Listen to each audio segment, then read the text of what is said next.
Assalamualaikum warahmatullahi wabarakatuh. Bertemu kembali bersama saya dalam pembahasan materi pelajaran biologi kelas 12 semester ganjil, yaitu tentang pertumbuhan dan perkembangan, khususnya pada hewan. Seperti yang pernah kita pelajari sebelumnya, bahwa pertumbuhan dan perkembangan itu terjadi pada tumbuhan dan hewan. Pertumbuhan dan perkembangan pada hewan terdiri atas fase embrionik dan fase pasca embrionik. Ketika kelas 11, kita pernah mempelajari sistem reproduksi interna pada wanita. Ini adalah uterus, ini tuba fallopi, ini fibre, dan ini adalah ovarium. Di dalam ovarium menghasilkan ovum yang kemudian diovulasikan, masuk ke fibre, kemudian ke tuba fallopi. Umumnya di tuba fallopi inilah terjadi fertilisasi jika terdapat sperma, yang kemudian dinidasikan di dalam endometrium. Perhatikan gambar berikut ini. Satu ovum sedang dikerubuti oleh ratusan ribuan bahkan jutaan sperma yang akan membuahinya. Namun yang akan membuahi sel ovum hanya satu sel sperma saja. Itu pun sel sperma tidak melebur dengan sel ovum, tetapi yang masuk ke dalam ovum adalah inti sel sperma yang bersifat 1N atau haploid, dengan inti ovum yang bersifat haploid juga menjadi 2N. Keadaan ini dinamakan dengan zigot. Mari sekarang kita lihat tentang zigot. Zigot memiliki dua kutub yang masing-masing memiliki komponen sitoplasmik yang berbeda karena pembelahan mitosis, walaupun materi genetik pada awalnya adalah sama.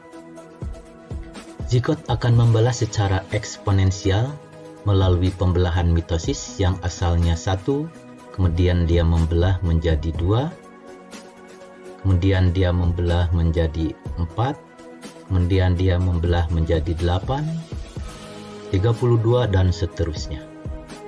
Sehingga dia akan membentuk bola sel yang padat. Keadaan ini dinamakan dengan morula, yang kemudian akan terus membelah secara mitosis sehingga terbentuk blastula.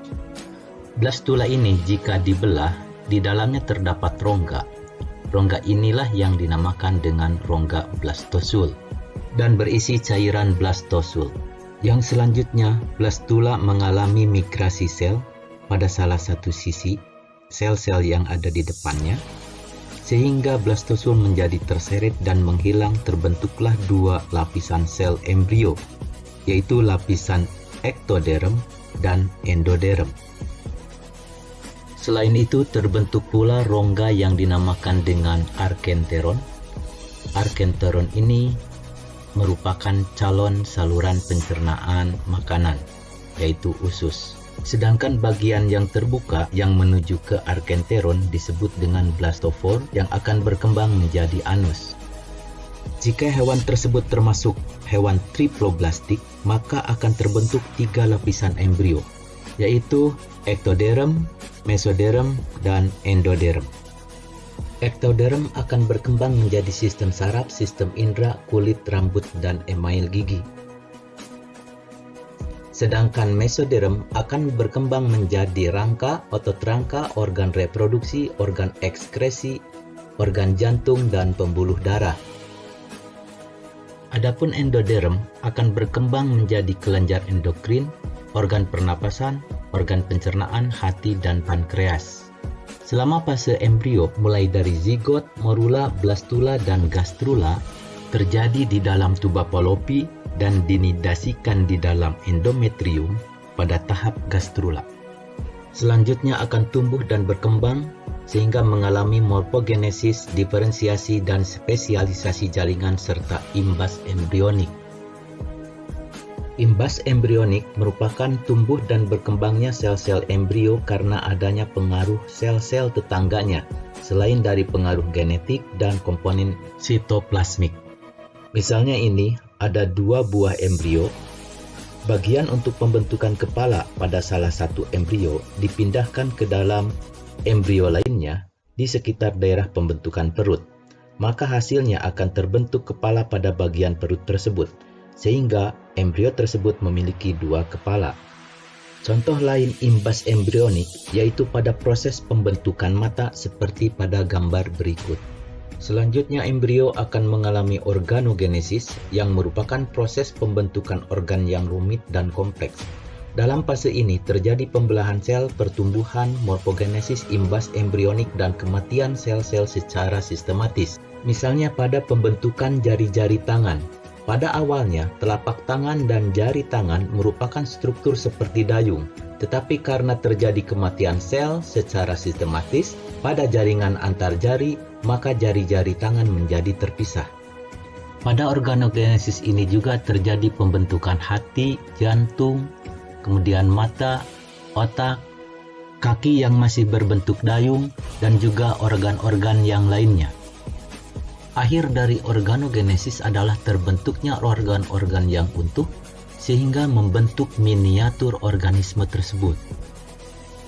Selanjutnya kita akan membahas tentang pertumbuhan dan perkembangan pasca embrionik, yaitu terdiri dari metamorfosis dan regenerasi. Metamorfosis terdapat pada katak dan juga terdapat pada serangga. Pada serangga ada metamorfosis sempurna dan ada metamorfosis tidak sempurna.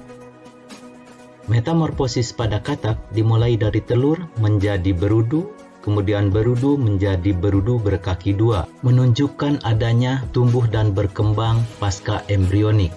Kemudian menjadi katak muda berkaki empat. Di sini ekornya semakin pendek dan menghilang pada saat menjadi katak dewasa. Hal ini terjadi karena adanya kematian sel-sel secara sistematik pada ekor berudu dan katak muda tersebut, dan akhirnya menjadi katak dewasa yang tidak memiliki ekor.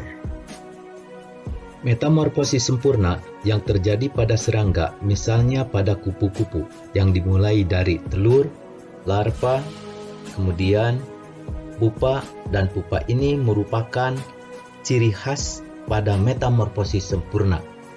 Selanjutnya menjadi kupu-kupu muda dan akhirnya menjadi kupu-kupu dewasa. Contoh lain metamorfosis sempurna pada serangga yaitu terjadi juga pada nyamuk. Adapun metamorfosis tidak sempurna pada serangga, misalnya terjadi pada belalang yang dimulai dari telur menjadi belalang muda yang disebut dengan nimpa, kemudian menjadi nimpa 2 dan nimpa 3. Di antara satu nimpa dengan nimpa lainnya terdapat tahapan yang disebut dengan instar dan akhirnya menjadi dewasa. Yang terakhir dari pertumbuhan dan perkembangan pasca embrionik adalah regenerasi. Regenerasi merupakan kemampuan untuk mengganti atau memperbaiki sel-sel yang sudah rusak atau yang mati. Hal ini terjadi karena tidak semua sel mengalami diferensiasi. Misalnya, pada planaria, cicak, bintang laut, bintang ular laut, mereka membentuk kembali bagian-bagian yang hilang dengan cara berregenerasi. Demikian pembahasan tentang pertumbuhan dan perkembangan pada hewan.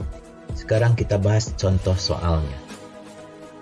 Jika menemukan tipe soal seperti ini, maka kita tidak perlu membaca pernyataannya, tetapi langsung kepada soalnya, yaitu dari pernyataan di atas, yang merupakan ciri-ciri dari gastrula adalah, baru setelah itu kita membaca pernyataannya.